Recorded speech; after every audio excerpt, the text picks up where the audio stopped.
මම ඔයාගෙන් ඇහුවොත් ඔයා ළඟ තියෙන සම්පත් ජබඩාව මොකක්ද කියලා. එහෙම නැත්නම් ඔයා ළඟ තියෙන ඔයාට හැමදේම ඉෂ්ට කරලා දෙන වටිනාම දේ මොකක්ද කියලා. දැන් ඔයා දන්නවා ඒ ඔයාගේ මනස.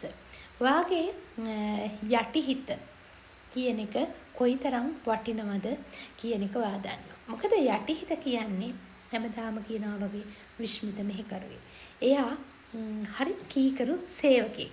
එයා කොයිම වෙලාවකවත් ප්‍රශ්න කරන්නේ නැහැ.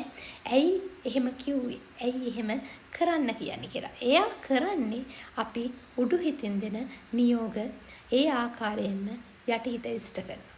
ඉතින් උඩු හිත කියන්නේ හරියට නැවක ඉන්න කැප්ටන් කෙනෙක් වගේ.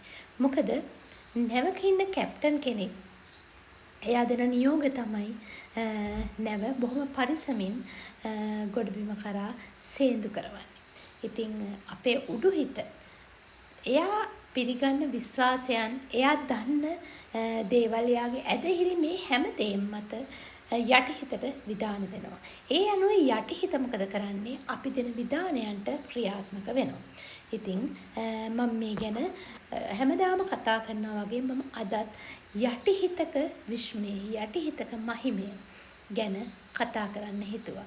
මොකද කිසිම කෙනෙක් දන්නේ නැහැ තමන්ට තියෙන වටිනාම දේ තමන් ගාවම තියෙනවා කියලා.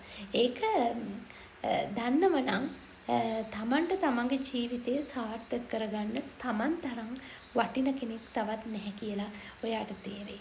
ඉතින් මේක සමාජගත කරන්න අද වෙනකොට ගොඩාක් පොත්පත් ලියවිලා තියෙනවා.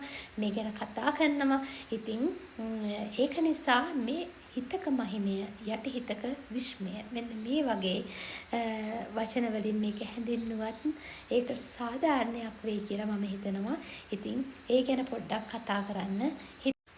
මම අද මේ ගැන කතා කරන්නේ සුප්‍රකට මනෝවිද්‍යාඥයෙක් වන ආචාර්ය ජෝසප් මර්ෆිගේ එයා ලියලා තියෙන පොතකින් උපුටා ගන්න දෙයක් තමයි මම අද කතා කරන්නේ. ඉතින් එතුමා ලියලා තියෙනවා, එතුමාගේ පොතේ නම තමයි The Power of Subconscious Mind කියන කෘතිය කියලා තියෙනවා. මේ යටිහිත කොයිතරම් විශ්මේද ජනකද, කොච්චර ප්‍රබලද කියන්න පුංචි කතාවල් උදාහරණයට අරගෙන. ඉතින් මම මේ කතාවක් ගැන ඔයාට අද කියන්න හිතුවා. මේකේ කියනවා දකුණු කැලිෆෝනියා විශ්වවිද්‍යාලයේ සිසුවියක් හිටියලු නීනා කියලා. මේ නීනා මෙතුමගේ දේශනවලට සහභාගී වෙන කෙනෙක්. ඉතින් දවසක් නීනා වෙන්දපොලේ ඇවිදගෙන යනකොට මෙයා දැකලා තියෙනවා ලස්සන බෑග් එකක් තියෙනවා. හෑන්ඩ් බෑග් එකක්. ඉතින් මෙයාට ආස හිතලා තියෙනවා මේ හෑන්ඩ් බෑග් එක ගන්න. හැබැයි මිල බලනකොට මේක මෙයාට දරා ගන්න පුළුවන් මට්ටමක තිබිලා නැහැ. මෙයාට එකපාරටම සිතුවිලි ඇවිල්ලා තියෙනවා අනේ මේක මට දරා ගන්න බෑ මේ මුදල කියලා. හැබැයි එයාට එකපාරටම ජෝසප් මර්ෆි, ආචාර්ය ජෝසප් මර්ෆි උගන්වපු වචනයක් මතක් වෙලා තියෙනවා. කොයිම වෙලාවක ඍණාත්මක සිතුවිලි ඇති වෙන්න දෙන්න එපා. එහෙම ඇති වෙනවා නම් ඒක ධනාත්මක සිතුවිල්ලක් බවට පෙරලන්න කියලා. මෙයා ඒක මතක් වෙච්ච සැනින් මෙයා මේක ධනාත්මකව හිතන්න පටන් ගත්ත නෑ. මට මේක ගන්න පුළුවන් කියන ධනාත්මක සිතුවිල්ලේ මෙයා ඉඳලා මෙයා නිවස බලා ආවා. නත්තල් දවසේ දවස් කීපයකට පස්සේ නත්තල උදා වෙලා තිනවා. නත්තල් දවසේ මෙයාට ත්‍යාගයක් හම්බෙලා තිනවා මෙයාගේ පෙම්වතාගෙන්. ඉතින් හරිම ආසාවෙන් මේ ත්‍යාගයේ දිගහැරලා බලනකොට මේ ත්‍යාගයේ මේ පාර්සල් කරලා තිබිලා තියෙන්නේ අන්න අර එදා බලපු හෑන්ඩ් බෑග් එක. හැබැයි මෙයා මේක කොයිම වෙලාවකවත් තව කෙනෙකුට කිව්වේ නෑ. හැබැයි මෙයාගේ සිතේ තිබ්බ මෙයාගේ බලාපොරොත්තු වෙච්ච හෑන්ඩ් බෑග් එකම එයාට ලැබුණා. මේ වෙලාවේ මෙයා අඳුනගත්තා එයා ගාව තමයි සම්පත් ගබඩාව තියෙන්නේ. එයා ගාව තමයි එයාට ඕනම සිතූ පැතූ සම්පත් ලබා ගන්න පුළුවන් මාධ්‍ය තියෙන්නේ. සම්පත තියෙන්නේ Taman ළඟමයි කියන එක මෙයා අවබෝධ කරගත්තා. ඉතින් මේ වගේම අත්දැකීමක් මටත් තියෙනවා. මගේ යාළුවෙක් ගියා විදේශගත වුණා මීට අවුරුදු 2කට විතර කලින්. ඉතින් එයා යනකොට අපේ යාළුවන්ගෙන් ඇහුවා මොනවද ඕනේ කියලා. හැබැයි ඒ වෙලාවේ මට ඔළුවට ආවේ නැහැ මට ගෙන්න ගන්න දෙයක්.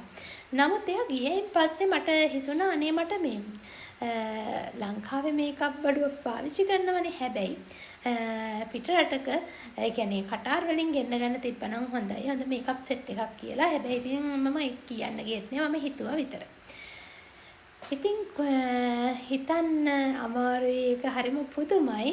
එයා මට ඇත්තටම අරන් ආවේ ලස්සන මේකප් සෙට් එකක්.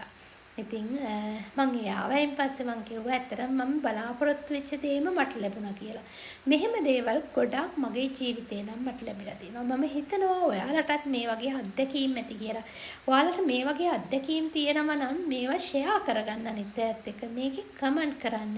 ඒ වගේම ඔයාට මේ වගේ වීඩියෝස් බලන ඔයාගේ මේ ජීවිතය ගොඩනගා ගන්න. ඒ වගේම ජීවිතේට ශක්තියක් මම හිතනවා මේ තුලින් උදා වෙනවා ඇති කියලා ලබා ගන්න පුළුවන් කියලා මම මගේ ක්ලයන්ට්ලට කරන සමහර ඇක්ටිවිටීස් පවා මම මෙතන ඔයාලත් එක්ක ෂෙයා කරගන්නවා. ඉතින් මගේ සෙෂන් වලට සහභාගී නොවුනත් ඔයාලට පුළුවන් මේ වීඩියෝස් බලලා ඔයාලගේ ජීවිතය කඩා වැටෙන තැනක් තියෙනවා නම් අන්න ඒ තැනින් වත් නැගිටින හිතට ශක්තියක් ගන්න. මම හැම වෙලේම මගේ ක්ලයන්ට්ලට කියන්නේත් සෙෂන් එක ඉවර වුණත් කමක් නැහැ.